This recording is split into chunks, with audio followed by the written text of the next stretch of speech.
Hello students, कैसे हैं आप सब। आई होप आप सब अच्छे होंगे। आईसीटी वर्चुअल क्लासरूम में आप सबका स्वागत है। मैं विकास। बच्चों, क्लास 10th का मैथ्स हम कर रहे हैं और बच्चों आपका चैप्टर है एरिया रिलेटेड टू सर्कल्स। तो इस चैप्टर को हम आज कंटिन्यू करेंगे बच्चों। ये आपका जो चैप्टर है एरिया रिलेटेड टू सर्कल यानी वृत्तों से संबंधित क्षेत्रफल, इसको हम करने जा रहे हैं। और इसमें मैंने आपको बता दिया है जो इम्पोर्टेंट चीज है बच्चों, सेक्टर एंड सेगमेंट। बस इनका आपको एरिया निकालना आना चाहिए। तो इसी के आधार पे क्वेश्चन हम करेंगे अभी।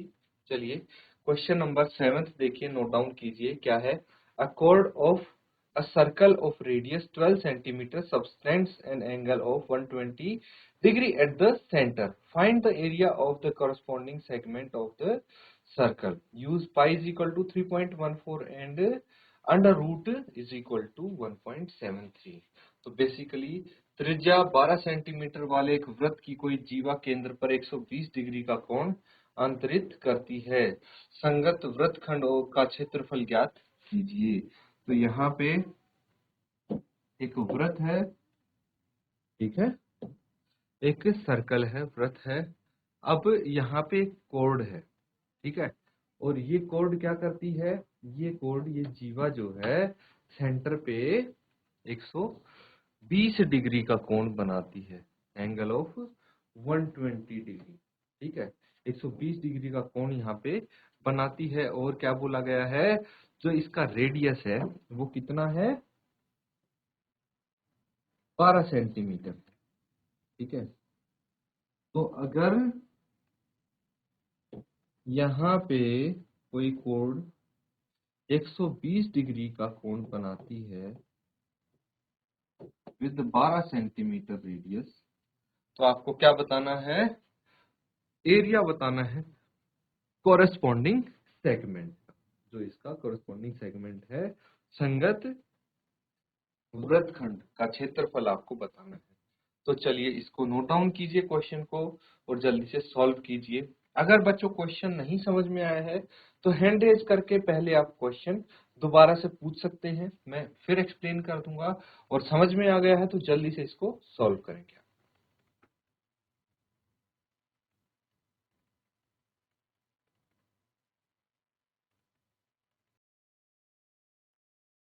तो ठीक है बच्चों, जिसने कर लिया है, एटलीस्ट अटेम्प्ट तो किया होगा आपने, तो वो इसका आंसर आप शेयर कर दे।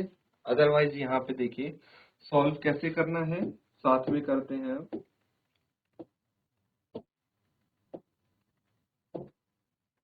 देखिए बच्चों, तरीका मैं आपको बता देता हूं। ये एक ट्रायंगल है, ठीक है, ये एक ट्रायंगल है, ओ ए बी। अगर मैं यहाँ पे सी नाम दे दूं, जैसे अभी तक हम कर ही रहे थे, बाकी आपने और क्वेश्चंस भी देखे होंगे कुछ इस तरह ही कर रहे थे। तो हमें बेसिकली अल्टीमेटली निकालना क्या है, सबसे पहले तो आपको ये पता होना चाहिए। तो ये जो एरिया पोर्शन देख रहे हैं, this is segment.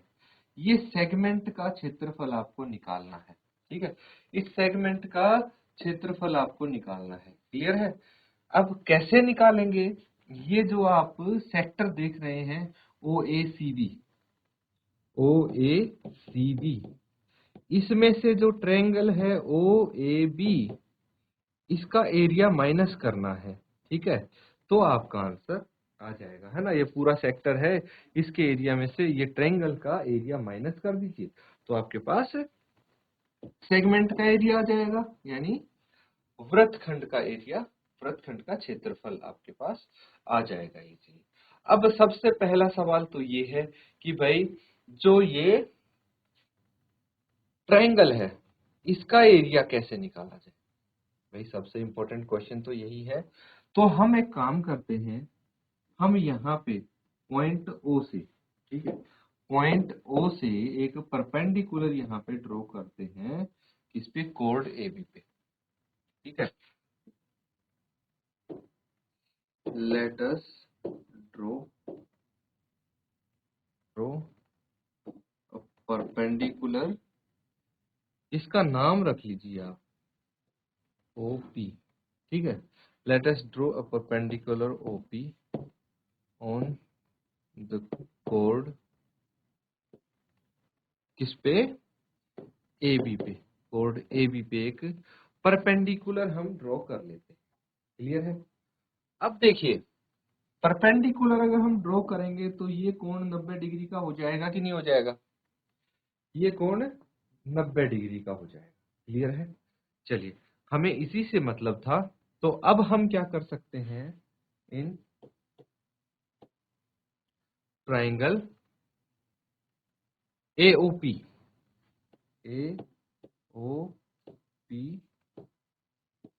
Right angled at P पे ये राइट एंगल। तो अगर P पे राइट एंगल है तो एक चीज समझना बच्चों, यहाँ पे जो ये है OA है, ये हाइपोटेन्यूज होगा कि नहीं होगा, OA हाइपोटेन्यूज यानी ये कर्ण होगा। ठीक है।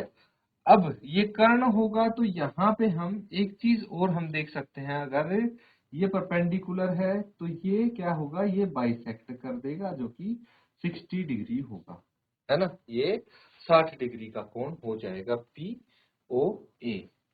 अब देखिए ये थीटा यहाँ पे है, हमारे पास थीटा यहाँ पे है, तो अगर थीटा यहाँ पे है तो ये क्या हो जाएगा, अपोजिट साइड परपेंडिकुलर, और ये बेस हो जाएगा।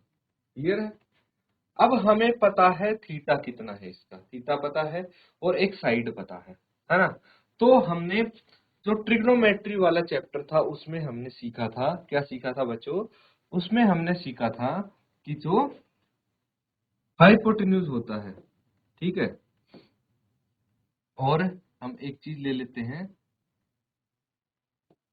बेस या परपेंडिकुलर, कुछ भी ले लो। हमें बेसिकली चाहिए क्या, सबसे पहला सवाल है हमें चाहिए क्या, हमें एक तो चाहिए बच्चों इसका बेस और एक चाहिए हाइट।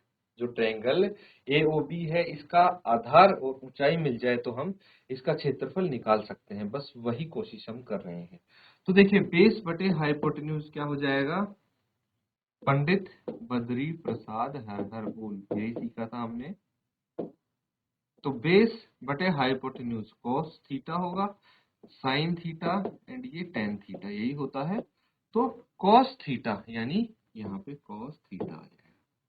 ये चीज मैं आपको समझाने के लिए लिख रहा हूँ, प्रॉपरली इसको लिखेंगे, कैसे लिखेंगे बच्चों, इस ट्रायंगल में बेस बटे हाइपोटेन्यूज क्या होगा, cos थीटा। ठीक है। बेस कितना है, बेस है बच्चों हमारे पास क्या है, OP बटे हाइपोटेन्यूज क्या है, हाइपोटेन्यूज है AO is equal to cos 60। ठीक है। अब OP हमें निकालना है, OP हमें नहीं पता, इसको एज इट इज रहने दीजिए। AO 12 है ना, AO तो इसका क्या है, रेडियस है, तो ये कितना है 12 सेंटीमीटर है, और cos 60 है। ठीक है। cos 60 क्या हो जाएगा, cos 60 क्या हो जाएगा, जो sin 30 होगा, है ना, sin 30 cos 60 के इक्वल होता है। अब sin 30 क्या होता है बच्चों, क्या आपको याद है, sin 30 sin 0 कितना होता है, 0/4 का अंडर रूट, है ना, कितना आ जाएगा, 0 आ जाएगा। फिर 1/4 का अंडर रूट sin 30 आ जाएगा, दैट इज 1/2। तो sin 30 1/2 है बच्चों, तो हम क्या करेंगे, cos 60 भी 1/2 लिख सकते हैं कि नहीं लिख सकते। इसीलिए OP हमारे पास क्या आ गया, 1/2 इंटू 12, कैंसिल आउट करेंगे तो OP आ जाएगा 6 सेंटीमीटर। यहां तक हम साथ हैं या नहीं, ये बताइए, ये चीज समझ में आ गई। देखिए हमने प्योरली क्या किया है, ट्रिग्नोमेट्री जो आपकी रेशियोज हैं उनका इस्तेमाल करके हमने वैल्यू निकाली है, जो ये OP है इसकी। अब सिमिलरली हम क्या करेंगे, ट्रिग्नोमेट्रिक रेशियोज का ही यूज करके AP की वैल्यू निकाल लेंगे, जो ये परपेंडिकुलर है AP, इसकी भी वैल्यू निकाल लेंगे। ठीक है। इसके बाद आगे क्वेश्चन प्रोसीड करेंगे, पहले यहां तक नोट डाउन कीजिए आप।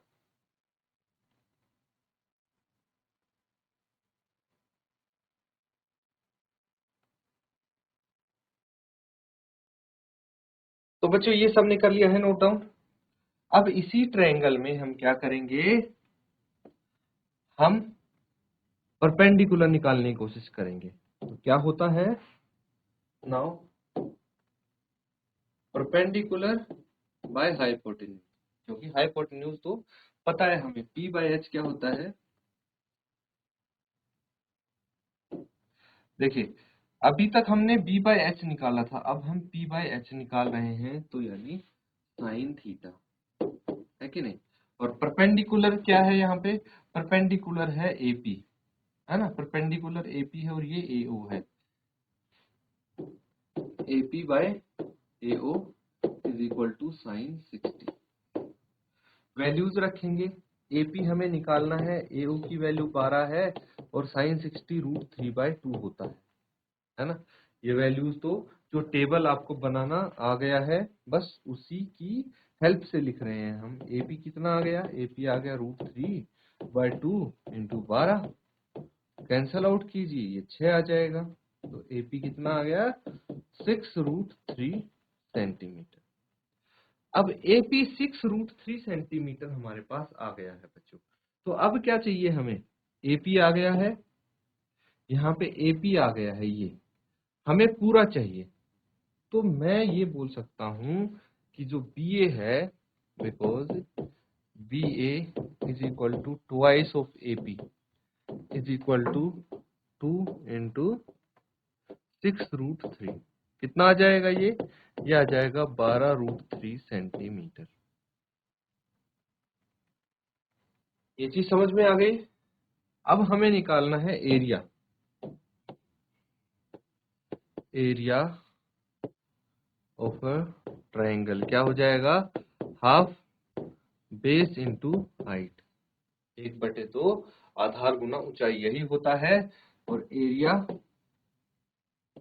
ऑफ ट्रायंगल AOB क्या हो जाएगा 1/2।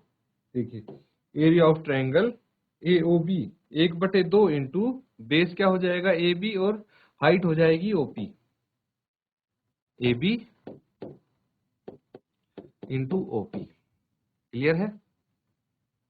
अब देखिए AB कितना आ जाएगा आपके पास, 1/2, AB कितना है, AB है 12√3 और OP कितना है, OP यहाँ पे देखिए OP हमने 6 सेंटीमीटर निकाला, तो 6 आ गया, कैंसिल आउट कीजिए, ये भी 6 आ गया, तो कितना हो गया 36 इंटू 36√3।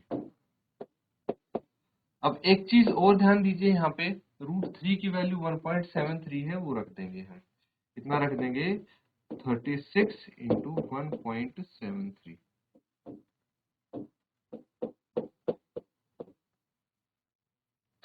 ये वैल्यू रख दिया आपने, इसकी हेल्प से आप आंसर निकाल लेंगे। क्या करना है आपको, 1.73 है इंटू 36 है, मल्टीप्लाई कर लीजिए, कितना आ जाएगा 6 18, 1 हासिल, 7 6 42 और 43, 4 हासिल, 6 एकम 6 और 4 10 इंटू 3 3 9, 7 21, 2 हासिल, 3 एकम 3 और 2 5, 8 और ये आ जाएगा 9 और 3 12, 1 हासिल, 1 और 1 2, 5 और 1 6, तो ये आ जाएगा 62.28, 62.28 सेंटीमीटर स्क्वायर। ये तो त्रिभुज का क्षेत्रफल आ गया, ठीक है, किसका, त्रिभुज AOB का।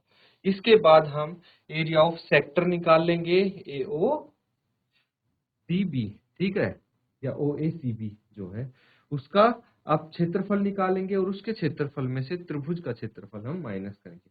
पहले इसको नोट डाउन कीजिए।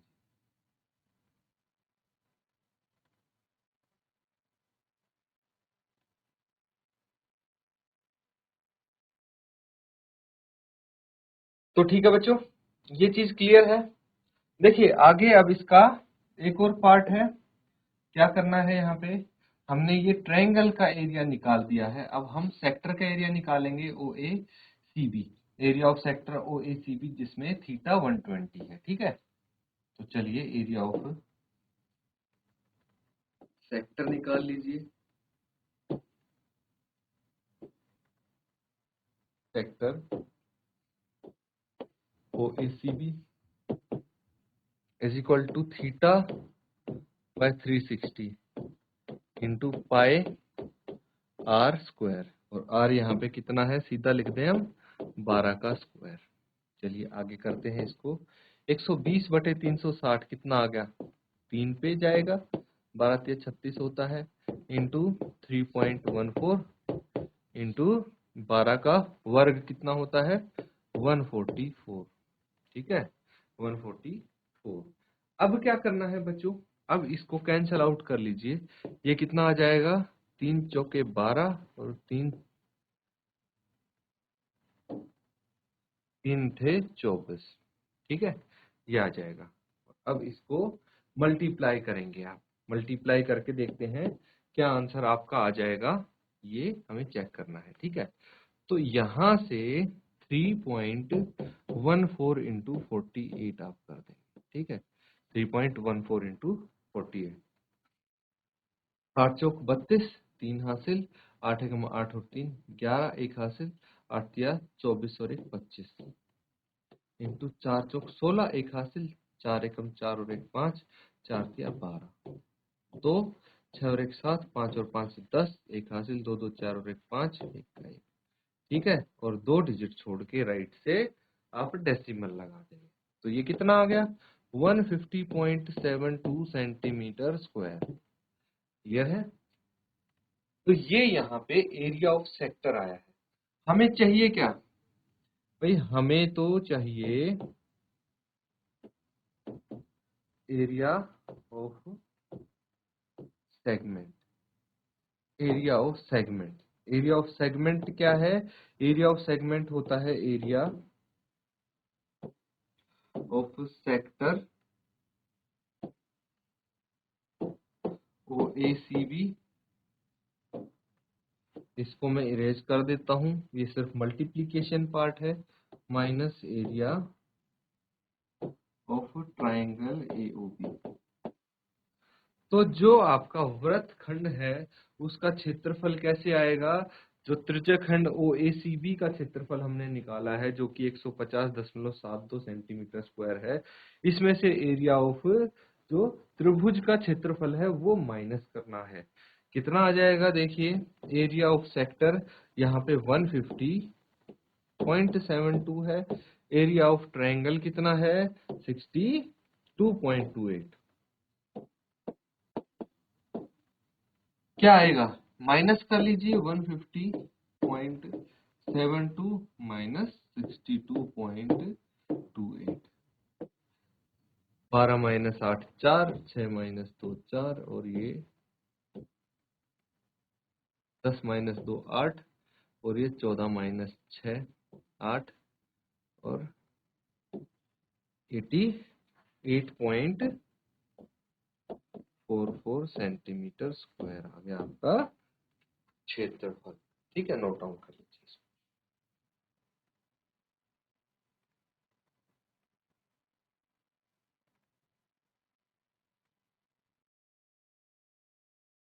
ठीक है बच्चों, ये सबने कर लिया है नोट डाउन। एक क्वेश्चन और करेंगे आप। देखिए बहुत ही इंटरेस्टिंग क्वेश्चन है ये आपके लिए, ध्यान से समझेंगे इसको। पहले क्वेश्चन को समझेंगे, उसके बाद हम डायग्राम भी देख लेंगे। ठीक है, क्या बोला गया है यहाँ पे, a horse is tied to a page at one corner of a square shaped glass field of side 15 meter by 5 means of a 5 meter long rope। तो आपको यहाँ पे फिगर दिखेगी, फिगर देख सकते हैं आप, आकृति। तो ये देखिए यहाँ पे एक फील्ड है, और इस फील्ड के कोने पे क्या किया गया है, एक हॉर्स को एक रस्सी से बांधा गया है। क्लियर है, तो यहाँ पे ये चीजें आपको गिवन है। क्या पूछा गया है आपसे,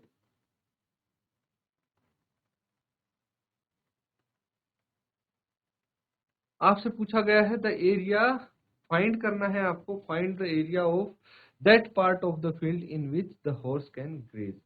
तो भाई फील्ड का वो हिस्सा आपको बताना है जिसमें घोड़ा ग्रेज कर सकता है, चर सकता है। The increase in the grazing area of rope where 10 metre long instead of 5 metre. तो अगर भाई रस्सी 5 मीटर की जगह 10 मीटर होती तो कितने एरिया में वो चर सकता था, ये आपको बताना है। हिंदी वाला भी नोट कर लीजिए आप, क्या बोला गया है, 15 सेंटीमीटर भुजा वाले एक वर्गाकार घास के मैदान के एक कोने पर लगे खूंटे से एक घोड़े को 5 मीटर लंबी रस्सी से बांध दिया गया है। ठीक है, यहाँ पे नीचे आकृति भी आपको दिखाई गई थी। क्या बोला गया है, मैदान के उस भाग का क्षेत्रफल जहां घोड़ा चर सकता है वो बताना है। ठीक है, जहां घोड़ा चर सकता है वो आपको क्षेत्रफल बताना है। क्लियर है? और क्या बोला गया, चरे जा सकने वाले क्षेत्रफल में वृद्धि यदि घोड़े को 5 मीटर लंबी रस्सी के स्थान पर 10 मीटर लंबी रस्सी से बांध दिया जाए तो कितनी वृद्धि होगी, ये आपको बताना है। क्लियर है? तो क्वेश्चन समझ गए बच्चों आप? इसको सॉल्व करना है। देखिए यहाँ पे खूंटे से ये घोड़ा बंधा है और जो ये रस्सी है इसकी लंबाई है 5 मीटर। कितनी है? 5 मीटर इसकी लेंथ है। और जो ये वर्ग है, वर्गाकार जो फील्ड है, 15 मीटर इसकी क्या है, 15 मीटर इसकी साइड है। भाई एक साइड 15 मीटर है तो सारी भुजाएं इसकी 15 मीटर होंगी, इसमें तो कोई डाउट नहीं होना चाहिए आपको। तो आपको ये एरिया बताना है जितने एरिया में ये घोड़ा घास खा सकता है। ठीक है, और अगर इस 5 मीटर की रस्सी को हटा के यहाँ पे 10 मीटर की रस्सी से बांध दिया तो भाई ज्यादा दूर तक जा सकेगा वो घोड़ा बंधे बंधे ही। तो उस केस में जो इसका क्षेत्रफल बड़ा है चरने का वो आपको बताना है। That's it. तो जल्दी से इसको नोट डाउन करके सॉल्व करके आंसर बताएंगे।